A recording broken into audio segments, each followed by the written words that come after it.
ناظرین، آج کی خبریں جو ہیں وہ بہت زیادہ وہ افسوسناک خبریں ہیں۔ پچھلے دنوں پی ٹی آئی کا پروٹیسٹ جو کہ گزشتہ 3 دن سے چل رہا تھا، 24 نومبر کی خان کی اڈیالہ جیل سے کال، اس کے بعد پی ٹی آئی کے ورکرز کا اس چیز پر لبیک کہہ کر آگے بڑھنا اور اس کو طویل سفر کو رکاوٹوں کے ساتھ، کنٹینر کی رکاوٹوں کے ساتھ، شیلنگ کی رکاوٹوں کے ساتھ، فائرز، بلٹ کی خطراؤں کی رکاوٹ کے ساتھ، انہوں نے پنجاب سے لے کر چھوٹے چھوٹے گاؤں سے لے کر انہوں نے یہ سفر، طویل سفر وہ اسلام آباد تک کیا۔ اس کے بعد کی جو سچویشن ہوئی ہے کل، یعنی ناظرین آج کی ویڈیو میں بتانے کو تو بہت کچھ ہے، لیکن اس افسوسناک خبر کے ساتھ کہ عمران خان کا جو پروٹیسٹ ہو رہا تھا اس میں جو شہید ہوئے ہیں لوگ، وہ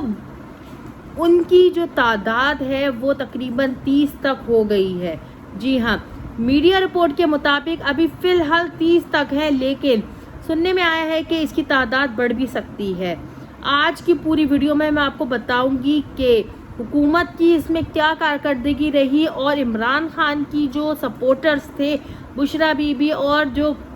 امین گڈا پول کا جو قافلہ آ رہا تھا پنجاب کی طرف سے اور وہ ڈی چوک کی طرف آیا، اس کی پوری ڈیٹیلنگ آج میں دوں گی اور اس میں کس کس کا نقصان ہوا ہے وہ بھی میں آپ کو ضرور بتاؤں گی۔ اس کے علاوہ وہ یہ احتجاج وہ اب رک گیا ہے یا یہ احتجاج چلے گا آگے، اس کی بھی ڈیٹیلنگ دوں گی۔ لیکن اس سے پہلے اگر آپ کو میری ویڈیوز اچھی لگتی ہیں، انفارمیٹیو لگتی ہیں، تو پلیز میرے چینل کو لازمی سبسکرائب کریں، زیادہ سے زیادہ شیئر کریں تاکہ آنے والی ویڈیوز آپ کے لیے انفارمیٹیو ہوں۔ ناظرین، گزشتہ 3 دن سے ہونے والا پروٹیسٹ عمران خان کے لیے جو کہ پورے پنجاب سے چلتا ہوا آ رہا تھا، فائنلی وہ کل اسلام آباد کے اندر صبح انٹر ہو گیا تھا۔ سننے میں یہ آ رہا تھا کہ وہ ڈی چوک میں پہنچ جائیں گے، لیکن جب آرمی کو طلب کر لیا گیا اس کے بعد وہ حالات دوپہر تک تو بہتر تھے، لیکن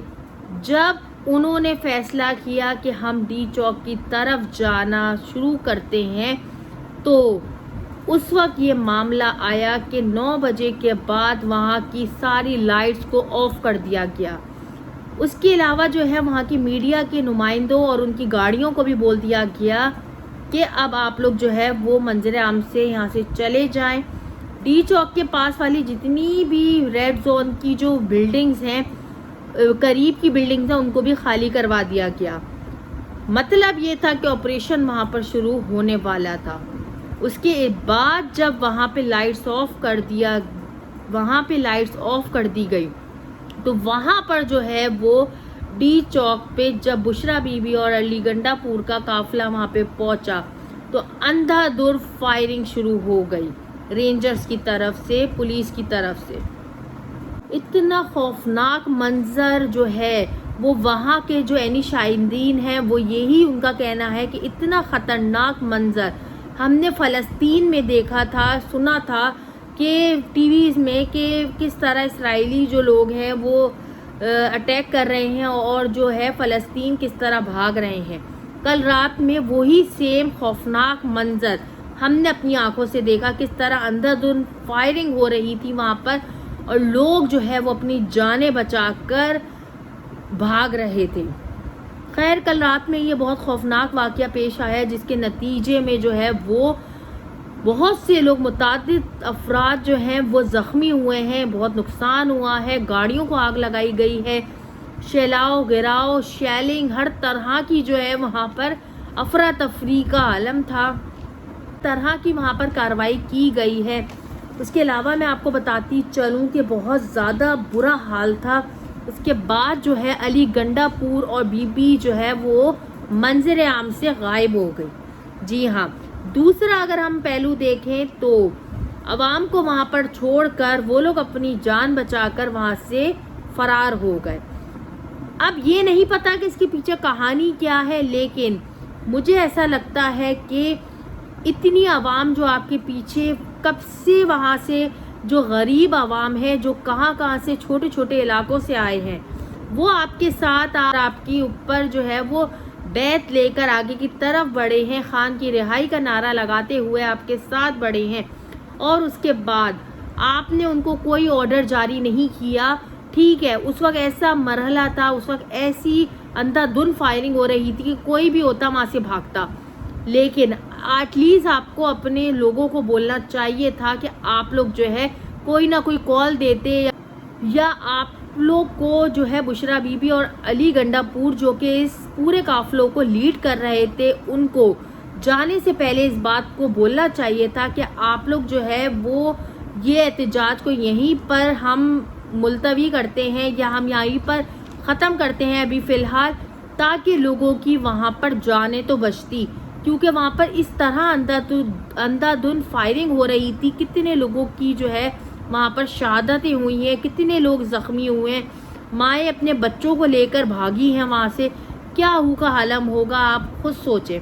تو خیر، اس بات کو یہ سوچنا چاہیے تھا کہ جو لیڈ کرنے والے لوگ ہوتے ہیں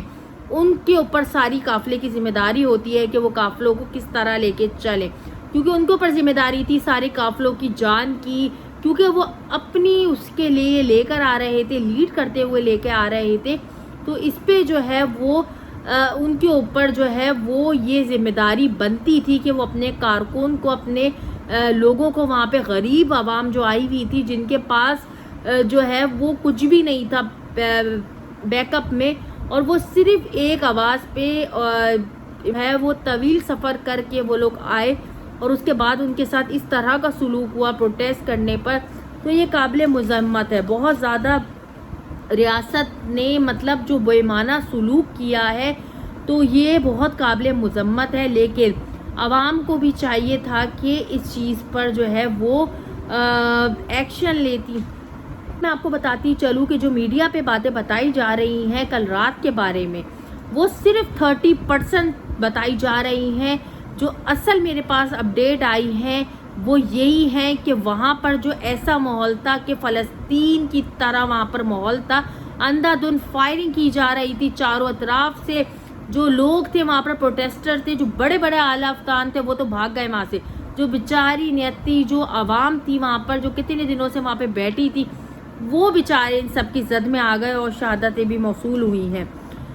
میں آپ کو بتاتی چلوں کہ ابھی تھوڑی دیر پہلے علی امین گنڈا پور جو ہے ان کی طرف سے ایک پریس کانفرنس ہوئی ہے، اور انہوں نے یہ بات بولی ہے کہ اگر تم ہمیں گولیوں سے روکتے رہے تو ہم بھی پھر دوسرے طریقے سے آئیں گے. زخمیوں اور گرفتار کارکن کا ڈیٹا جو ہے وہ کلیکٹ کیا جا رہا ہے. اب انہوں نے آ کر یہ بات بولی ہے، لیکن ان لوگوں کا کیا جن کا نقصان ہوا ہے، جن کا اتنی تعداد میں نقصان ہوا ہے، جن کے ماؤں کی گودیں اجڑی ہیں. ہماری ریاست، ہماری اکنامی کا جو اتنے دن سے نقصان ہوا ہے، اس کے علاوہ جو ہے وہ وہاں پر انٹرنیٹ سروس اتنے عرصے سے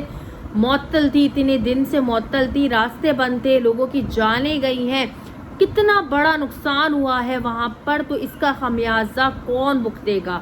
ریاست قصوروار ہے، یا عوام قصوروار ہے، یا پی ٹی آئی قصوروار ہے؟